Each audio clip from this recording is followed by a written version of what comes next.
جمال الدین یوسف زئی ہے۔ میرا تعلق ایک پٹھان قبیلے سے ہے۔ میں عمر کے اس وقت 70ویں سال میں ہوں، یعنی میری عمر اس وقت 70 سال سے تجاوز کر چکی ہے۔ اور یہ واقعہ جو میں آپ کو سنانے جا رہا ہوں، میری زندگی میں بیتا ہوا ایک حقیقی اور سچا واقعہ ہے، جو آج سے تقریباً 40 سال پہلے پیش آیا۔ اس واقعہ کی سچائی کے لیے مجھے کسی اور گواہ کی ضرورت نہیں ہے، کیونکہ اس واقعہ کا عینی شاہد میں خود ہوں۔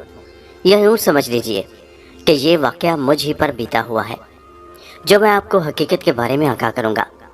آپ کو واقعے کی نوعیت کا سن کر اندازہ ہو جائے گا کہ انسان کی زندگی میں بہت سے ایسے واقعات رونما ہوتے ہیں جو اس کی زندگی کے ساتھ انمٹ نقوش چھوڑ جاتے ہیں۔ یہ یادیں بری بھی ہوتی ہیں اور اچھی بھی، لیکن عموماً بری یاداشتوں کو زندگی سے نکالنا تقریباً ناممکن ہو جاتا ہے۔ ایسا ہی واقعہ میرے ساتھ 40 سال پہلے پیش آیا۔ میرا ذاتی طور پر تعلق مالاکنڈ سے ہے، اور آپ جانتے ہیں کہ مالاکنڈ اونچے نیچے پہاڑی اور سرسبز و شاداب وادیوں کی جگہ ہے۔ والد صاحب پاکستان کے دور دراز علاقوں میں مال بردار ٹرک چلایا کرتے تھے۔ پڑھائی کی طرف میرا جی نہ لگتا تھا، تو انہوں نے بھی مجھے اپنے ساتھ ہی ٹرک چلانے پر لگا لیا کہ ایسا نہ ہو پڑھائی سے بھاگتے بھاگتے میں کہیں لوفر پن کا شکار ہو جاؤں۔ میری عمر اس وقت 17 برس کی تھی، اور 20 سال کی عمر تک پہنچتے پہنچتے والد صاحب کی سربراہی میں ایک ماہر ٹرک ڈرائیور بن چکا تھا۔ پھر والد صاحب نے جب دیکھا کہ میں ایک ماہر ڈرائیور بن چکا ہوں اور ڈرائیوری کے تمام اسرار و رموز سے واقف ہو چکا ہوں، تو انہوں نے اپنی بڑھتی ہوئی عمر کے پیش نظر ٹرک ڈرائیوری چھوڑ دی اور گاؤں میں ایک چھوٹی سی دکان کھول لی اور ٹرک کو میرے حوالے کر دیا۔ میرے ساتھ ٹرک پر ایک ہیلپر موجود ہوتا تھا، شاہ نواز گل، جو میرا ہی ہم عمر تھا اور ہمارے گاؤں سے ایک قریبی گاؤں میں رہتا تھا۔ ہم دونوں کئی مہینے گھر سے باہر رہتے۔ کام کے سلسلے میں ہمارا پاکستان کے دور دراز علاقوں تک جانا ہوتا، جس جگہ سے ہمیں مال لوڈ اور ان لوڈ کرنا ہوتا۔ جہاں سے ہمیں آرڈر ملتا، ہم اسی حساب سے مال ایک جگہ سے لے کر دوسری جگہ چلے جاتے۔ شاہ نواز گو کہ میرا ہیلپر تھا، مگر اس کے ساتھ ساتھ میرا ایک اچھا دوست بھی تھا۔ اپنے اس پیشے کے دوران میں نے پاکستان کے بہت سے دور دراز علاقے دیکھ رکھے تھے۔ مجھے دشوار گزار پہاڑی علاقوں سے لے کر میدانی علاقوں، سمندری علاقوں اور صحرائی علاقوں کے ساتھ ساتھ کم ہی کوئی ایسی جگہ ہوگی جو میں نے اپنی زندگی میں نہ دیکھی ہو۔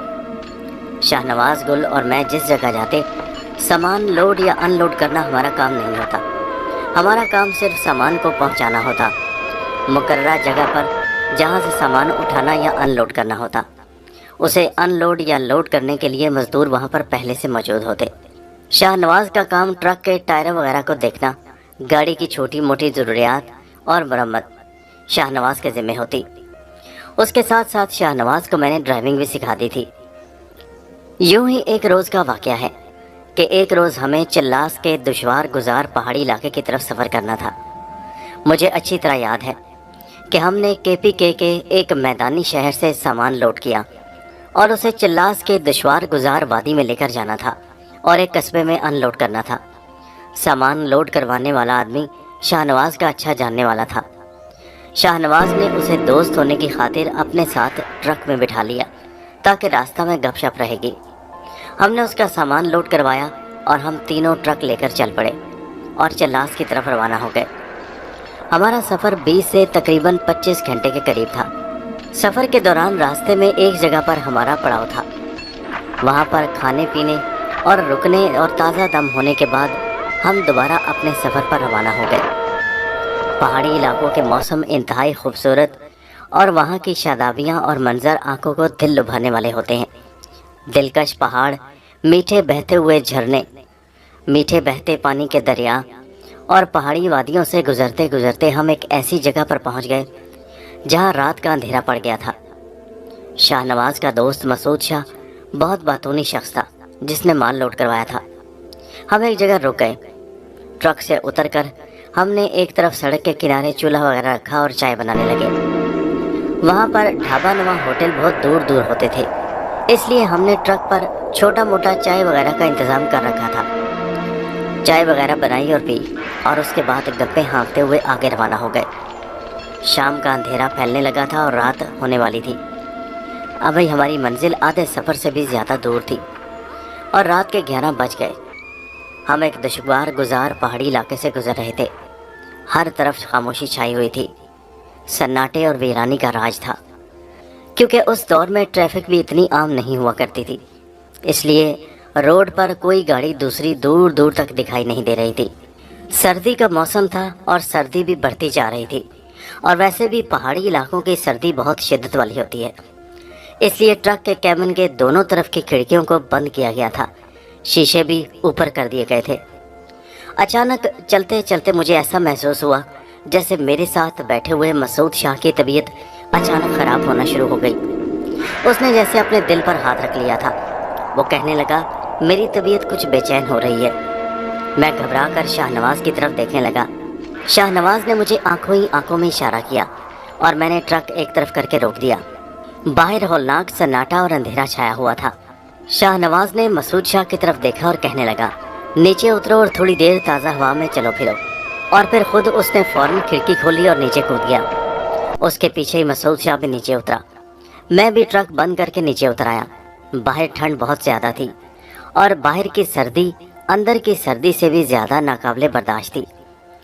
میں نے شاہ نواز کی طرف دیکھ کر کہا، میرا خیال ہے یہاں رکنا عقل مندی نہیں، باہر ٹھنڈ بہت زیادہ ہے۔ ہاں مجھے بھی ایسا ہی لگتا ہے، مگر مجھے لگتا ہے کہ کیبن کے اندر اس کی طبیعت زیادہ گھبرا رہی تھی، شاہ نواز نے کہا۔ مسعود شاہ کو نیچے اتارنے کا بھی کوئی فائدہ نہ ہوا، اس کی طبیعت نہ سنبھل رہی تھی۔ وہ مسلسل اپنے سینے پر ہاتھ رکھے اونچے اونچے سانس لے رہا تھا۔ ہم لوگ پریشانی کے عالم میں وہیں بیٹھ گئے۔ شاہ نواز کیبن کے اندر گیا اور پانی کی بوتل نکال لایا۔ اس نے جلدی سے پانی مسعود شاہ کو پلایا۔ مسعود شاہ بیچارہ ایک دم ٹھہسا گیا۔ میں نے آگے بڑھ کر اس کا سر اپنی گود میں رکھ لیا۔ وہ اونچے اونچے سانس لے رہا تھا جیسے بہت تکلیف میں ہو۔ میرے اور شاہ نواز کے چہروں پر ہوائیاں اڑنے لگیں۔ یہ چلتے چلتے نہ جانے کیا مصیبت ہم پر وارد ہو گئی۔ میں نے اس سے پوچھا، کیا تم جانتے تھے کہ یہ پہلے سے بیمار ہے؟ نہیں، مجھے تو نہیں معلوم۔ ہاں مجھے بھی ایسا محسوس ابھی ہو رہا ہے کہ یہ پہلے سے کسی بیماری کا شکار تھا۔ پھر مسعود شاہ جیسے بے سدھ سا ہونے لگا، اس پر جیسے بے ہوشی سی طاری ہونے لگی۔ ہم نے اس کا سینہ وغیرہ دبایا تاکہ اسے ہوش میں لانے کی کوشش کی جا سکے، مگر ہماری کوششیں کسی بھی طرح کارآمد ثابت نہیں ہو رہی تھی۔ اس کی بے ہوشی اور غنودگی بڑھتی جا رہی تھی۔ پھر اسے ٹھنڈے پسینے آنے شروع ہو گئے۔ شاہ نواز، قریبی قصبہ تو یہاں سے بہت دور ہے، اب کیا کیا جائے؟ آس پاس تو کوئی آبادی بھی نہیں، یہ تو سارا ویرانہ ہی ویرانہ ہے۔ میں اور شاہ نواز اسی ادھیڑ بن میں تھے کہ مسعود شاہ نے ہماری آنکھوں کے سامنے دیکھتے ہی دیکھتے زور سے ہچکی لی اور اس نے دم توڑ دیا۔ اس وقت جو حالت میری اور شاہ نواز کی تھی وہ میں بیان نہیں کر سکتا۔ ہماری یہ حالت تھی کہ کانٹوں تو بدن میں لہو نہیں۔ میرے خیال کے مطابق مسعود شاہ کو دل کا شدید ترین دورہ پڑا تھا جو جان لیوا ثابت ہوا تھا۔ اوہ میرے خدا، یہ کیا ہو گیا؟ میں سخت پریشان تھا۔ شاہ نواز بھی بیچارہ رونے کو تھا۔ اب کیا ہوگا؟ یہ تو لگتا ہے مر گیا، میں نے کہا۔ اس نے بغور اس کی طرف دیکھتے ہوئے کہا، کیا یہ تصدیق شدہ ہے کہ اس کی وفات ہو چکی؟ اس نے میری طرف دیکھتے ہوئے کہا، لگتا تو ایسا ہی ہے۔